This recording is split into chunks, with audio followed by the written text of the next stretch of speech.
네, 그럼 이어서 시장 얘기도 해보도록 하겠습니다. 지수가 2050선까지 올라오긴 했습니다만은 아마 이것을 직접적으로 체감하시는 분들은 많지 않을 것 같고요.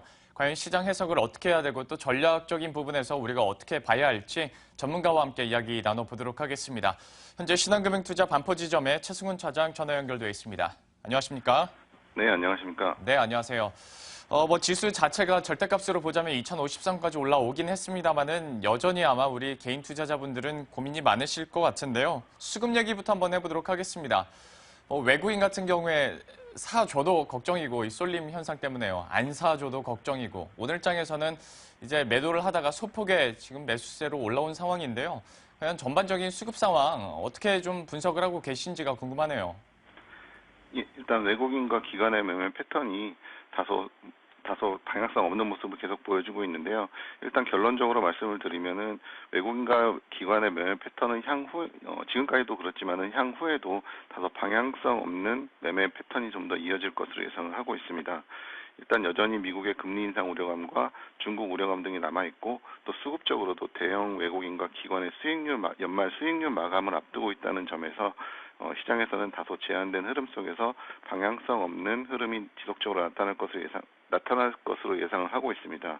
또한 현재 삼성전자의 자사주 매입이 이어지고 있기 때문에 이러한 부분이 최근 부진한 거래 대금 속에서 차지하는 비중이 다소 커질 수 있다는 점을 감안을 했을 때 삼성전자나 현대차 같은 부분을 제외를 한다면은 수급적인 변화는 크게 없을 것으로 예상을 하고 있고 이러한 측면에서 봤을 때 외국인과 기관은 다소 방향성보다는 종목별로 차별화되고 또한 삼성전자의 비중이 상당히 커진 점을 좀 감안을 하셔서 참고하시면 좋을 것으로 예상이 됩니다.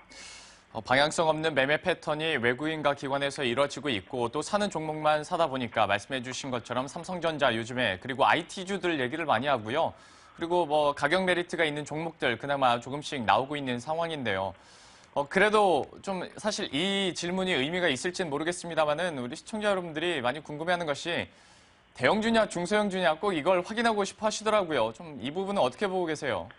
예, 최근 시장의 방향성이 다소 부재한 상황에서 중소형주의 움직임이 대형주보다 다소 못한 흐름이 이루어지고 있습니다.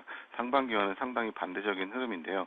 시장에서는 여러 가지 이유를 찾고는 있지만은 본격적으로 시작되는 중소형주의 실적 발표에 대한 불안감과 또 12월 금리 인상을 앞두고 있는 상황이라 다소 리스크가 높은 중소형주로는 대형 기관이나 외국인들이 공격적인 매수세가 제한이 되고 있다고 판단을 하고 있습니다. 또 내년부터 변경되는 주식 양도세 부과 기준도 중소형주에는 다소 부담으로 작용을 할 것으로 예상을 하고 있습니다.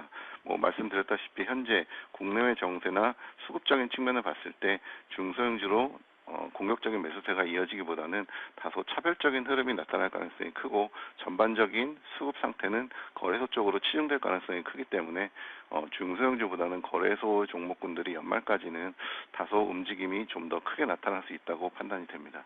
역시 대내외적으로 눈에 보이는 리스크들이 있기 때문에 중소형주의 리스크도 커질 수밖에 없고요. 때문에 거래소에 있는 종목들을 말씀을 해주셨어요.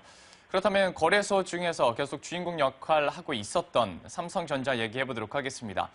10거래일 동안 올랐어요. 그 이유에 대해서는 이제 많은 분들이 아실 것 같은데 오늘장에서는 현재 1% 이상의 조정을 받고 있습니다. 물론 조정받을 때도 됐다라는 느낌도 듭니다만은 향후의 흐름이나 전망에 대해서도 많이 궁금해하실 것 같습니다. 이 부분은 어떻게 보고 계세요? 예, 삼성전자 같은 경우는 말씀하셨다시피 대부분 아시는 바와 같이 주주 환원 정책의 강화와 실적이 다소 3분기에 양호하게 나타나면서 주가의 상승세가 좀 가파르게 나타났는데요. 그에 비해서는 다른 대형주들은 다소 쉬어가는 흐름을 보여주고 있습니다. 그러한 측면을 봤을 때 역시 거래대금 부진 속에서 역시 말씀하셨다시피 기관과 외국인의 매매 패턴이 다소 집중되는 흐름을 보여주고 있는데 향후에도 이러한 측면을 감안을 했을 때는 삼성그룹 내에서 향후에도 여타 그룹사를 중심으로 해서 주주 환원 정책이 추가적으로 발표될 가능성이 크다고 판단을 하고 있고 삼성전자의 실적이 4분기에도 다소 양호하게 나타날 것이라는 분석 그리고 대내외적으로 불안한 흐름이 불안한 흐름이 좀 더 이어질 가능성 때문에 아무래도 안전한 종목 위주로 매수세가 몰린다고 판단을 하고 있고요. 또한 삼성전자 같은 경우 연말 배당에 대한 증가 기대감도 있기 때문에 연말까지는 다소 여타 종목군보다는 삼성전자가 지수에 차지하는 비중이 좀 더 커질 것으로 예상이 됩니다. 따라서 삼성전자를 좀 조정 시에도 일단은 관심 있게 보시는 것이 좋다고 판단이 됩니다. 예, 삼성전자 조정 시에 계속해서 관심 가능하다고 말씀을 해주셨는데요.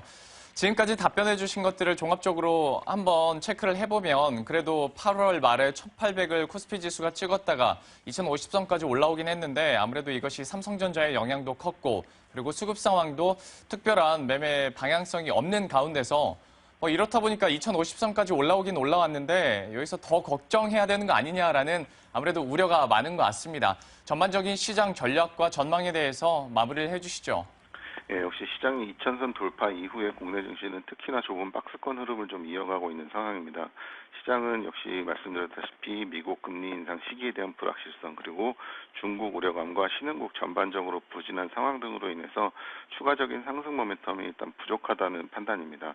또한 국내 내부적으로 봤을 때도 환율 하락이 제한적인 상황이라 외국인의 매수세가 추세적으로 유입되기는 다소 부담스러운 구간이고 또 국내 기업 같은 경우도 4분기 실적 기대감이 다소 하락하고 있는 점 그리고 2000선 이상에서의 펀드 환매와 연말 외국인과 기관 자금 부동화 등을 감안을 했을 때 시장의 지수는 삼성전자의 상승으로 인해서 2050선까지 상승을 했지만 삼성전자의 조정과 함께 시장 자체 지수의 조정도 나타날 가능성이 일단은 좀 크다고 판단이 됩니다. 따라서 삼성전자에 따라서 지수는 변동이 될 가능성이 좀 상당히 크다고 판단이 돼서 일단은 현재 시점에서는 지수가 박스권을 돌파하기에는 다소 좀 부족하다고 판단이 되고 다만 중국 경기 개선 기대감이 살아있기 때문에 현재 시점에서도 2000에서 2050선 부근에서의 좁은 박스권 흐름이 좀 더 이어질 것으로 예상이 되고 있고 2050선 이상에서는 공격적인 매수보다는 다소 차익 실현 관점에서 일단은 접근해 보시는 것이 좋다고 판단이 됩니다. 예, 역시